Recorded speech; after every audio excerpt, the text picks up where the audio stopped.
Como preparar-se para o dia mau? Dia mau, pastor? Existe dia mau? Existe. O apóstolo Paulo fala dele e nós vamos ver. Vamos ver o apóstolo Paulo falando dele e vamos ver o dia mau na vida de Jesus. Marcos 14, 32 diz assim a palavra do Senhor. Então foram a um lugar chamado Getsêmani. Ali Jesus disse aos seus discípulos: sentem-se aqui, enquanto eu vou orar. E levando consigo Pedro, Tiago e João, começou a sentir-se tomado de pavor e de angústia. E lhes disse: a minha alma está profundamente triste até a morte. Fiquem aqui e vigiem. E adiantando-se um pouco, prostrou-se em terra e orava para que, se possível, lhe fosse poupada aquela hora. E dizia: Abba, Pai, tudo te é possível, passa de mim este cálice, porém, não seja o que eu quero, e sim o que tu queres.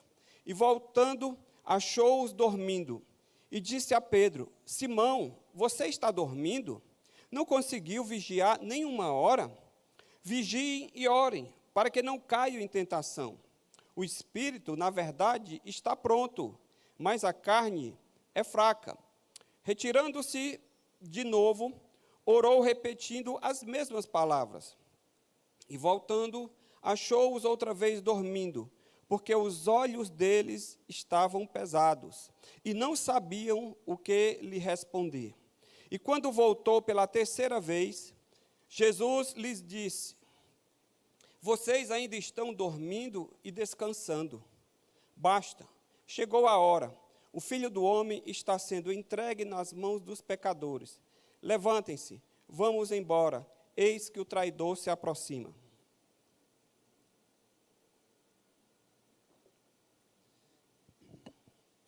Geralmente, nós nunca estamos preparados para o pior.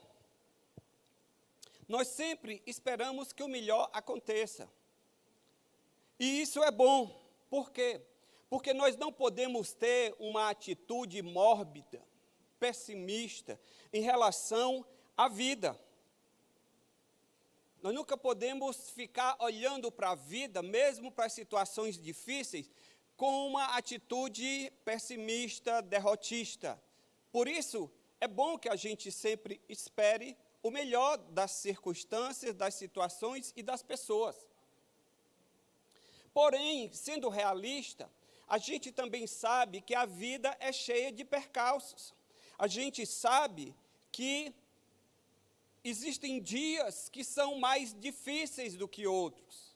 Existem momentos, épocas na vida que são mais complicados. Particularmente, nós estamos vivendo dias assim, complicados, difíceis, mais para uns que para outros, mas todos estamos enfrentando um momento, na melhor das hipóteses, complicado. E a Bíblia diz que existe um dia mau, existe aquele dia de angústia, existe aquele dia em que, se pudéssemos, nós apagaríamos da nossa memória, nós riscaríamos da nossa agenda, da nossa história. É aquele dia em que parece que o inferno se abre sobre as nossas vidas e tudo ruim acontece. Por exemplo, Jó experimentou dias assim. Jó estava vivendo uma vida tranquila, mas em um só dia, parece que toda a sua base, aquilo que lhe era segurança, ruiu por terra. Perdeu os bens, perdeu família e, por fim, perdeu a saúde.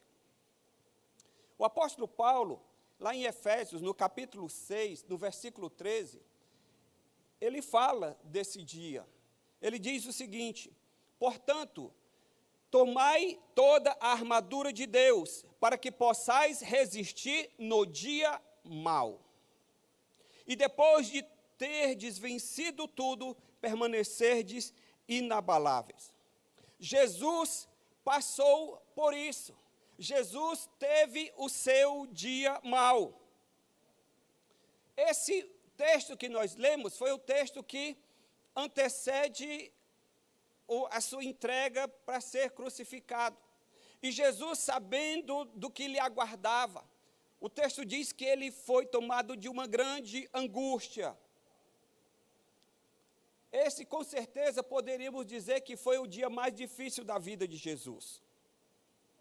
Porque foi nesse dia que Jesus foi traído, foi nesse dia que Jesus foi surrado, foi nesse dia que Jesus foi negado pelos seus discípulos, e foi nesse dia que aqueles que lhe eram mais próximos lhe abandonaram e lhe deixaram só.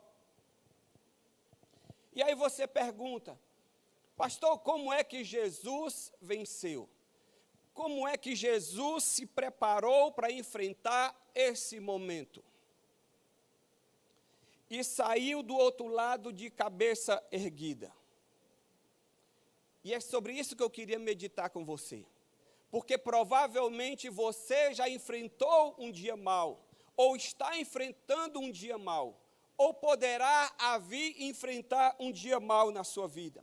E quando esse dia chegar, você precisa estar preparado para lidar com ele. Você precisa estar preparado.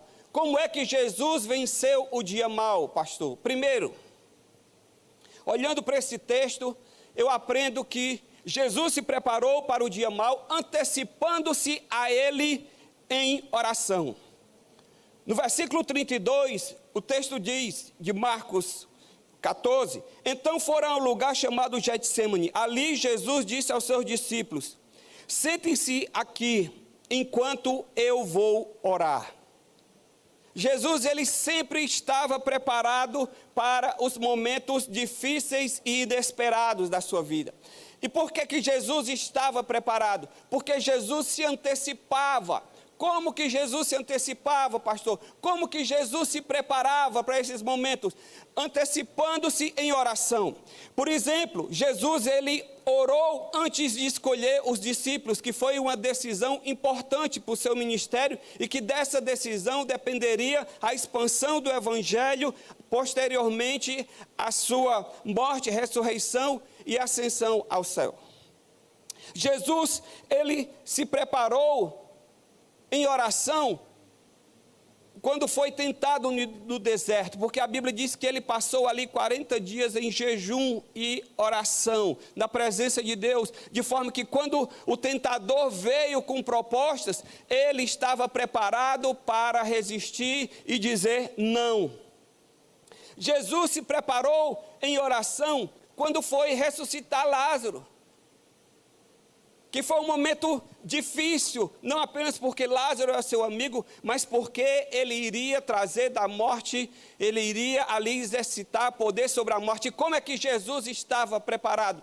Jesus se antecipava em oração, tanto que quando ele vai orar antes de ressuscitar Lázaro, ele ora a Deus e diz, Pai, eu oro a Ti, não por causa do Senhor, mas eu oro a Ti por causa destes, para que eles creiam, porque eu já estou em contato contigo sempre, nós já estamos em comunhão sempre, essa situação ela não está me pegando de surpresa, e eu não estou orando aqui para que o Senhor faça um milagre agora, mas eu já estou preparado em oração constantemente, em comunhão contigo.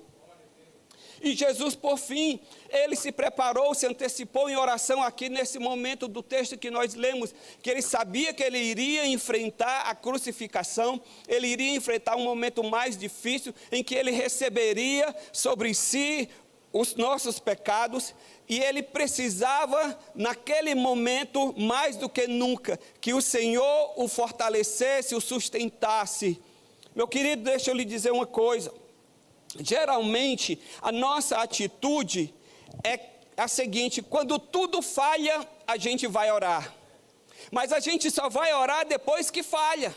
Depois que a gente não tem para onde mais recorrer. E aí é que está o nosso erro. Nós, brasileiros especialmente, nós temos um ditado que diz que a gente só fecha a porta depois que é roubado. Por quê? Porque nós não temos uma cultura de prevenção. Nós não temos uma cultura de antecipação. Nós geralmente não somos proativos. A gente sempre vai correndo atrás do prejuízo. Depois que a situação ocorre, a gente vai tentar apagar o incêndio. E Jesus não. Jesus, ele se antecipava. Jesus, ele estava a todo momento preparado para as circunstâncias e as situações que porventura lhe viessem a acontecer. Eu me lembro agora de um hino antigo da harpa cristã,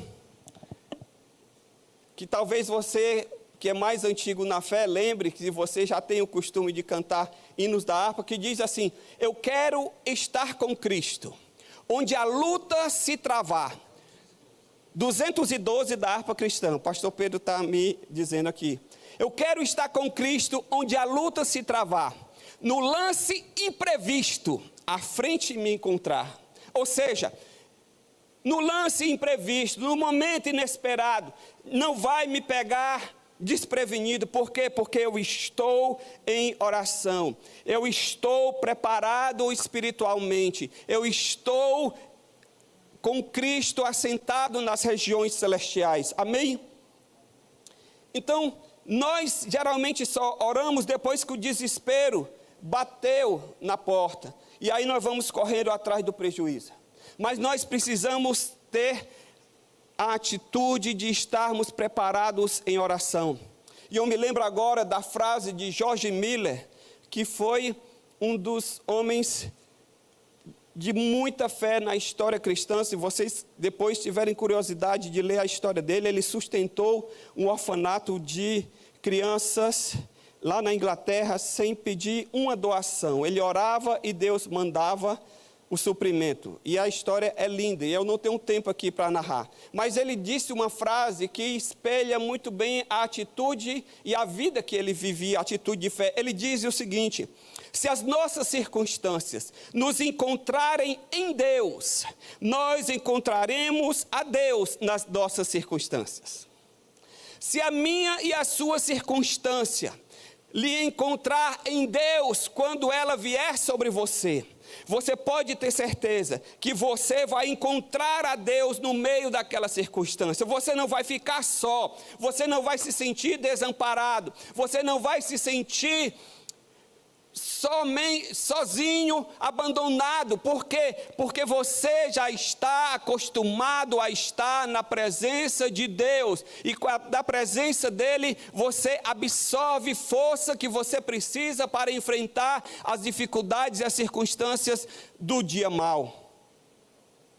A proximidade com relação a Deus não é uma questão difícil de se resolver. O grande problema é que nós, muitas vezes, sentimos Deus longe, mas Ele não está longe. Mas por que não o buscamos? Por que não cultivamos a presença dEle? Quando as coisas acontecem, parece que Deus está distante. Eu agora me lembro da história. Diz que tinha um casal idoso. E esse casal idoso estava aqui, naqueles carros que a gente chama de buleia, é aquele carro que é um banco só, não é um banco partido do passageiro do motorista, era um banco só. E aí, o senhor dirigindo aqui e a esposa dele lá no outro lado, na outra extremidade. E por eles passa um casal bem jovem, num carro. E quando eles olham, o motorista vai assim, fazendo o zigue-zague, perdendo a direção, porque a moça está sentada muito próximo do motorista, fazendo carinho nele, de forma que ele está meio desconcentrado e quase que perdendo a direção.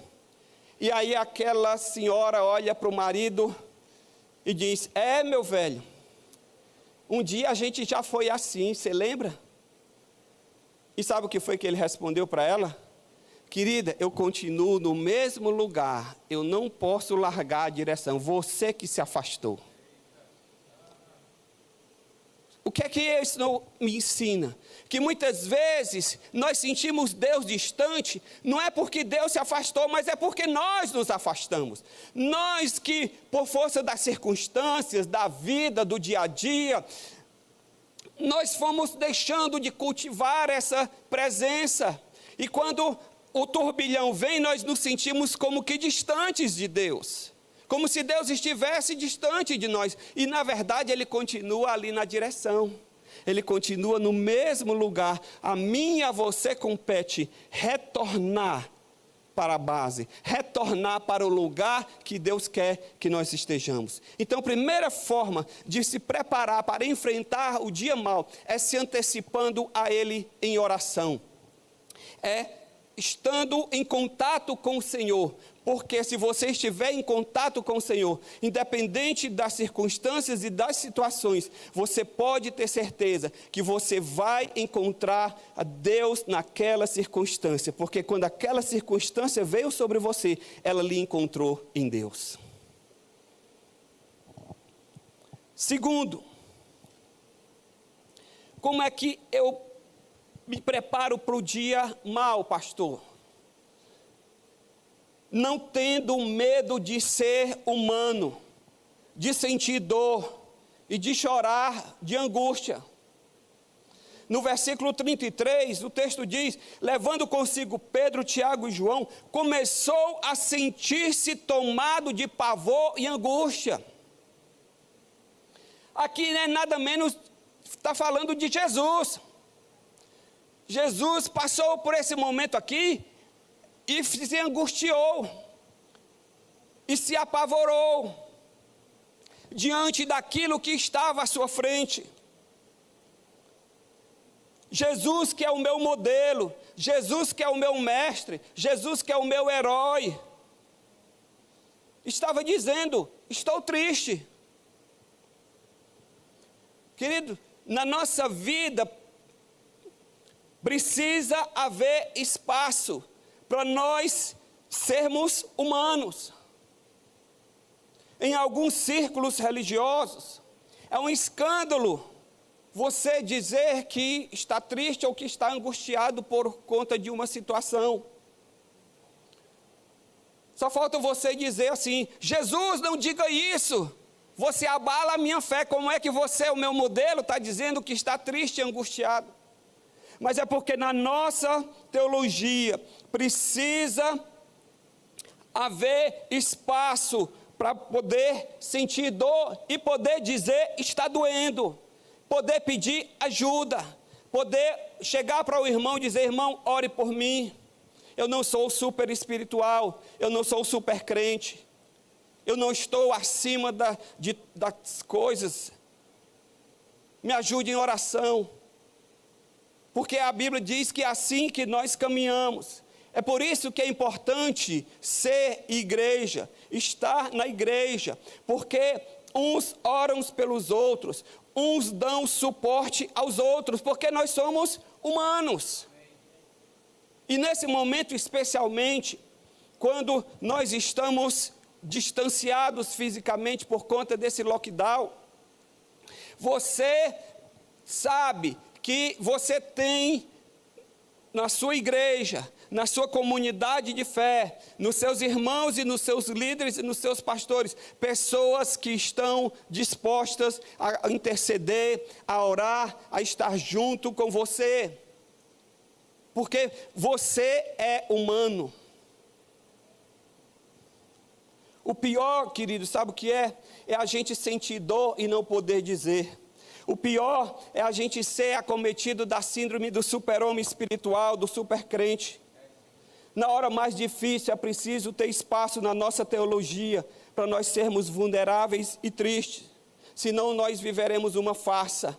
Eu sempre costumo dizer que o sangue escorrendo por debaixo do tapete e a gente fazendo de conta que não está acontecendo nada. Precisa ter espaço sim, para você demonstrar a sua humanidade e você poder expressar a sua necessidade e encontrar em outros apoio, suporte. A Bíblia diz que nós devemos suportar-nos uns aos outros. Suporte, sermos suporte uns para os outros. O próprio Jesus disse em Mateus 5,4: bem-aventurados os que choram, porque serão consolados. Jesus não está dizendo, cala a boca, não chore. Lembra aqueles pais bem duros, que quando a criança chorava, ele disse, engula o choro. Filho meu, não chora. Homem que é homem não chora. E nós que estamos aqui no Ceará, nessa cultura machista, nós temos uma tendência muito grande a não demonstrarmos, ou não querermos demonstrar fraqueza ou necessidade. Mas na nossa vida precisa existir espaço para que nós possamos ser humanos. Nós somos gente, nós não somos máquinas, nós sentimos, nós nos angustiamos. E é preciso que a gente tenha isso bem claro, e isso não é falta de fé, e isso não é fraqueza espiritual. Eu sempre digo o seguinte, que na minha vida, tudo tem que ser objeto de oração. Não pode acontecer nada na minha vida e nem na sua vida que você não possa fazer disso objeto de oração. Você pode chegar e dizer, Senhor, eu estou com medo, mas a tua palavra diz, não temas. Senhor, estou angustiado, mas a tua palavra diz que o Senhor está comigo. E eu quero, Senhor, declarar a minha confiança em Ti, eu quero declarar a minha dependência de Ti. Fale para Deus o que está no seu coração, abra o seu coração. Por quê? Porque Ele já conhece, ainda que você não diga. Então, nesse momento difícil que nós estamos vivendo, tenha espaço na sua vida para você admitir as suas fraquezas, a sua necessidade e buscar ajuda e compartilhar e buscar na palavra o fortalecimento, porque é assim que Deus caminha conosco no dia a dia. Se alguém achar que você está triste e fraco, e se isso for verdade, admita, mas peça ajuda. Não queira bancar o super crente, porque o próprio Jesus teve espaço na sua vida para se entristecer, para chorar e se angustiar, mas ele buscou em Deus o refúgio e a fortaleza. Amém? Terceiro, como é que eu me preparo para enfrentar o dia mau? Eu devo orar sempre pelo triunfo, mas eu preciso deixar espaço para o não de Deus. Eu preciso orar sempre pela cura. Eu preciso orar sempre pela resolução do problema. Eu preciso orar sempre pelo triunfo diante da situação. Mas eu preciso também deixar na minha vida o espaço para o não de Deus. Quando Deus disser não. No versículo 35... o texto diz, e adiantando-se um pouco, prostrou-se em terra e orava, se possível passa de mim esse cálice, fosse poupado daquela hora, e dizia, Pai, tudo te é possível, passa de mim esse cálice, porém não seja o que eu quero, e sim o que tu queres. A maioria de nós muitas vezes é tragada, porque nós não deixamos espaço na nossa doutrina para Deus dizer não às nossas orações. Aí nós nos arrebentamos e aí muitas vezes nós nos decepcionamos com Deus. Por quê? Porque a gente ora e só aceita que Deus responda sim. Só aceita que Deus responda amém.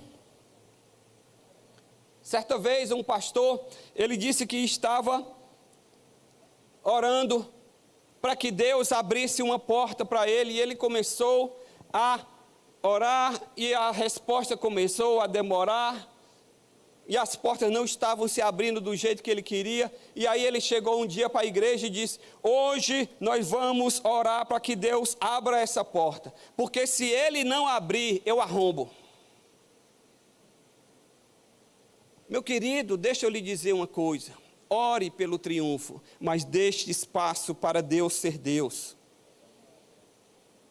É aquele crente que chega para o pastor e diz: pastor, ali na comunidade tal, estão prometendo que resolve todos os meus problemas. E eu quero lhe dizer o seguinte: eu estou aqui na sua igreja, estou aqui orando, mas se Deus não fizer aqui, eu vou buscar naquela outra comunidade. E aí eu pergunto a você: não é o mesmo Deus?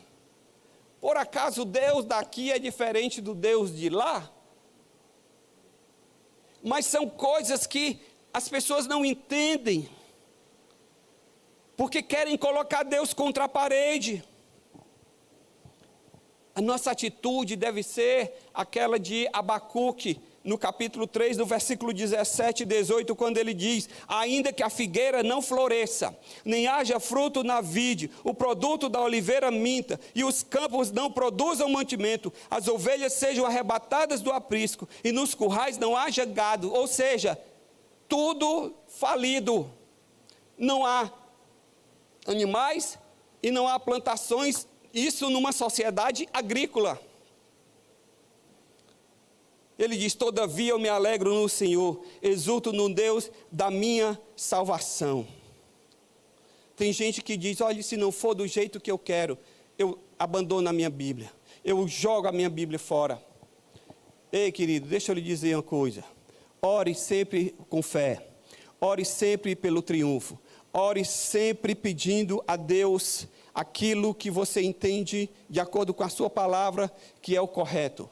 Mas deixa eu lhe dizer uma coisa: deixe espaço para Deus ser Deus. Peça cura, ore pela cura, mas deixe espaço para Deus ser Deus. Porque não sou eu e nem você que vamos dizer a Deus como Ele tem que agir. Certa vez eu escutei uma letra de uma canção que ele dizia assim: eu sinto um verdadeiro espanto em constatar que o evangelho já mudou. Quem antes era servo, agora acha-se Senhor, dizendo a Deus como Ele tem que ser, marcando tempo e hora para as coisas acontecer. Ei, deixa eu dizer uma coisa para você. Por mais crente que você seja, por mais espiritual que você seja, você não é Deus. Jesus disse: Senhor, passa de mim esse cálice, porque ele sabia como ser humano o que é que ele iria enfrentar ali. Mas ele ao mesmo tempo sabia também da sua missão, porque o seu nome é Jesus, e Jesus significa Salvador. O anjo, quando anunciou para Maria que Jesus iria nascer, ele disse o seguinte: colocarás o nome dele de Jesus, porque ele salvará o seu povo dos seus pecados. Jesus, ele já veio com essa missão de dar a sua vida em resgate de muitos, de morrer na cruz do Calvário por mim e por você, para redimir a humanidade, trazer a humanidade de volta ao plano original de Deus, que havia errado o alvo, porque pecado significa errar o alvo. E Jesus veio restaurar, que a Bíblia diz que Deus estava em Cristo reconciliando consigo o mundo. Então Jesus sabia bem da sua missão, mas ele sentiu angustiado, e aquilo que, mesmo sabendo do seu propósito, não impediu dele se sentir angustiado. E ele disse: Senhor, passa de mim esse cálice. E sinceramente eu acredito que esse cálice que Jesus falou aqui não foi a morte, porque ele sabia da morte que ele iria enfrentar, porque ele era o Cordeiro de Deus. Quando ele foi batizado por João Batista disse: eis o Cordeiro de Deus que tira o pecado do mundo. E todo o Cordeiro, para tirar pecado, tinha que morrer. Mas eu acredito que Jesus não estava aqui se referindo à morte. Jesus estava se referindo à separação de Deus que ele iria enfrentar na cruz. Por quê? Porque como ele iria receber sobre si o pecado de toda a humanidade. E Deus é santo e não pode habitar e coabitar com o pecado. Naquele momento, a presença do Senhor teve que se afastar dele. Tanto é que lá na cruz ele diz: Eli, Eli, lama sabachthani, ou seja, Deus meu, por que me desamparaste? Ou seja, naquele momento, Jesus levou toda a carga dos nossos pecados, e Deus teve que se separar. Então eu acredito que esse cálice foi isso, não foi um medo da morte, porque Jesus sabia da sua missão. E mesmo sabendo da sua missão, isso não o impediu de angustiar-se. Ei, deixa eu lhe dizer uma coisa. Mesmo você tendo fé, mesmo você crendo, deixe espaço para Deus ser soberano na sua vida. Mesaque, Sadraque e Abdênego, 3 jovens que foram chamados a adorar a estátua de Nabucodonosor e se prostrar diante daquela estátua. E eles disseram, nós não vamos adorar essa estátua. E quando alguém viu que eles não estavam se prostrando, disseram para o rei, ei rei, ó, tem 3 gaiatinhos aqui que não querem se dobrar diante da tua estátua. E o rei disse, espera aí, eu vou dar a vocês uma chance mais. Quando tocar a trombeta, todo mundo se ajoelhar diante da minha estátua e reconhecer-me como o filho dos deuses, como representante da divindade, que era assim que os reis se sentiam. Vocês têm que se dobrar. E eles não se dobraram. E o rei então manda chamar, e eles dizem o seguinte para o rei. Daniel 3:17. Se o nosso Deus, a quem servimos, quiser livrar-nos, Ele nos livrará na fornalha de fogo ardente e das tuas mãos, ó rei. E mesmo que Ele não nos livre, fique sabendo, ó rei, que não prestaremos culto aos teus deuses, nem adoraremos a imagem de ouro que o Senhor levantou. Olha aqui, irmãos, Sadraque, Mesaque e Abdênego está dizendo o seguinte, olha, nós vamos orar a Deus pelo livramento, nós vamos orar a Deus pelo triunfo, nós vamos orar que Deus haja na nossa vida e que Ele responda positivamente a nossa oração, nos poupando. Mas deixa eu dizer uma coisa para você, rei. Ainda que Deus decida que chegou o nosso dia, que Ele não vai nos poupar dessa fornalha de fogo, nós não adoraremos a Ti, nós adoraremos somente a Deus. Isso é maturidade. É você entender, irmãos, que mesmo você orando pelo triunfo, você precisa deixar Deus ser Deus na sua vida. Quando você lê Hebreus 11, que é o capítulo da fé, de pessoas que viveram por fé, e sabe o que é que me chama a atenção ali? É que muitos daqueles ali, que apesar de serem heróis da fé, eles não receberam o prêmio em vida, mas receberam castigo. Muitos foram cerrados ao meio, muitos foram crucificados, degolados. E eram pessoas de fé. Então, ore pelo triunfo, mas deixe espaço para Deus ser Deus. Jesus, ele venceu não porque estava firmado nas circunstâncias, mas ele venceu porque ele estava firmado na fidelidade de Deus. Lembre-se sempre, Deus continua fiel, independente das circunstâncias. E para encerrar, como é que eu me preparo, pastor, para enfrentar, para lidar com o dia mau? Não se decepcione pelo descaso de outras pessoas diante da sua dor. No versículo 37 diz, e voltando achou-os dormindo, e disse a Pedro, Simão, você está dormindo? Não conseguiu vigiar nem uma hora comigo? No momento mais difícil, mais crucial do seu ministério, irmão, Jesus não encontrou apoio nos seus amigos, Jesus não encontrou apoio naqueles que lhe eram mais próximos. Deixa eu lhe dizer uma coisa para você. Nem sempre o outro está disposto a chorar com você. Nem sempre você vai encontrar pessoas que estão dispostas a abraçar a sua causa, a chorar por você.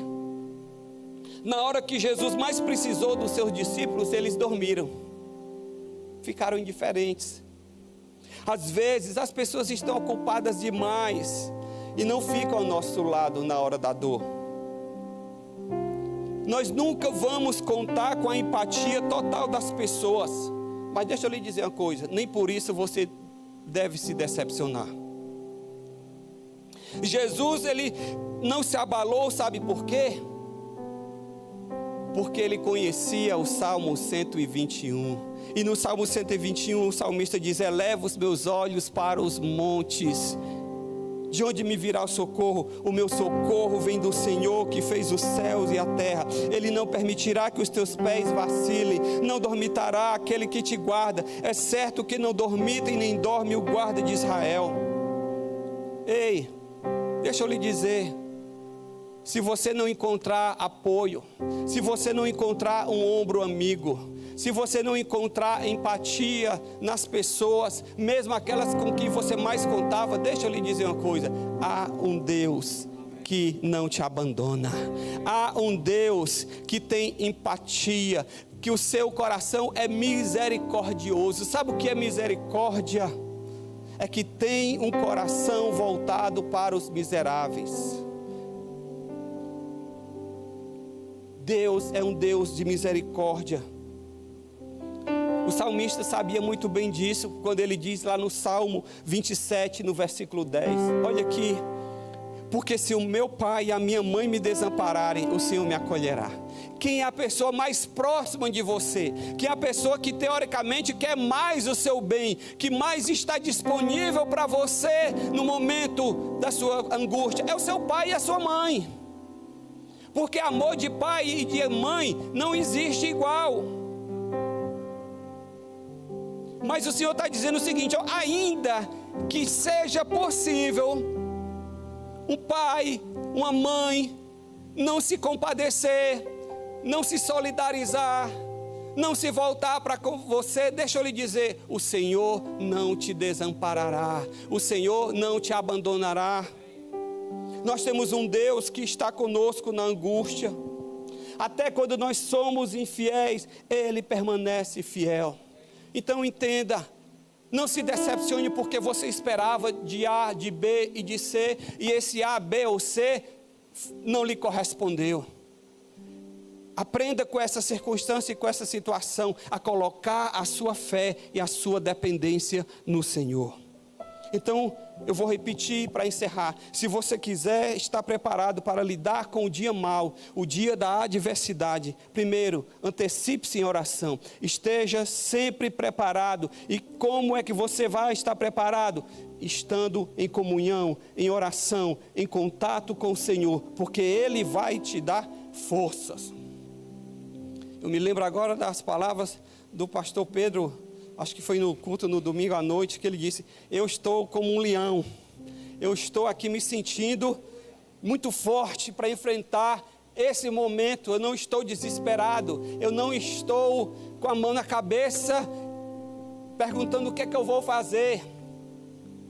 Por quê? Porque é a comunhão com Deus que vai te dar a base para que você possa enfrentar o momento difícil, o dia mau na tua vida. Segundo, não tenha receio de expressar os seus sentimentos, escondendo-se atrás de uma espiritualidade de fachada. O fato de você chorar, o fato de você admitir que precisa de ajuda e que precisa de apoio, não desfaz a tua espiritualidade, não te diminui, ao contrário, te enaltece. Por quê? Porque você sabe quão você é pequeno e quão grande é o Senhor.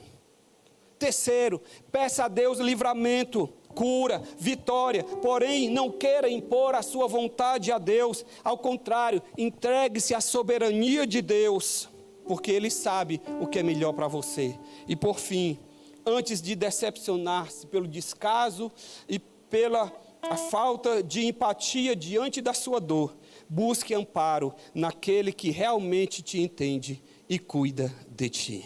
Que nessa noite você possa estar sendo edificado, que você possa estar sendo tocado pelo Espírito Santo de Deus, aí onde você está, para que você dependa dEle, para que você espere nele, para que você se refugie nele, para que você busque nele a solidez para a sua vida, porque se isso acontecer, qualquer que seja a circunstância e a situação, o Senhor vai te sustentar, assim como sustentou Jesus, e vai te levar a cumprir a tua missão, assim como Cristo cumpriu a sua missão, enfrentando todas as coisas.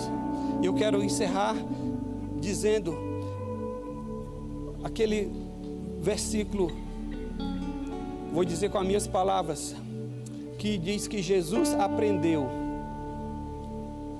a obedecer, a obediência pelas coisas que sofreu.